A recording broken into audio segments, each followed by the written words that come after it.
तिकडे बारामती लोकसभा मतदारसंघातील बारामती, दौंड, इंदापूर आणि खडकवासला विधानसभा मतदारसंघ संवेदनशील म्हणून जाहीर करावेत अशी मागणी राष्ट्रवादी काँग्रेस शरदचंद्र पक्षाकडून करण्यात आली आहे। या मतदारसंघामध्ये पुरेसा पोलीस बंदोबस्त ठेवून उपाययोजना कराव्यात, तसंच कुठलाही अनुचित प्रकार घडू नये यासाठी आचारसंहिता पथकं कार्यरत ठेवावीत असे निर्देश निवडणूक निर्णय अधिकाऱ्यांनी दिलेत। बारामती लोकसभा मतदारसंघाच्या निवडणुकीमध्ये बारामती, दौंड, इंदापूर आणि खडकवासला विधानसभा मतदारसंघ यामध्ये गैरप्रकार होण्याची शक्यता आहे। त्यामुळे या 4 विधानसभा मतदारसंघामध्ये संवेदनशील म्हणून ते जाहीर करावेत अशी मागणी राष्ट्रवादी काँग्रेस शरदचंद्र पक्षाचे निवडणूक प्रतिनिधी लक्ष्मीकांत खाबिया यांनी निवडणूक अधिकाऱ्यांकडे ईमेलच्या माध्यमातून केली होती।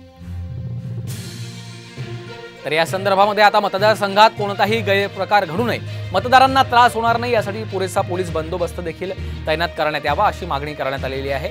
आचारसंहिता पथकं कार्यरत ठेवावीत असे निर्देश निवडणूक निर्णय अधिकाऱ्यांनी दिलेले आहेत। दुसरीकडे बारामती लोकसभा मतदारसंघातील आपण पाहतोय इन कॅमेरा मतदान घेण्याची देखील मागणी करण्यात आली आहे।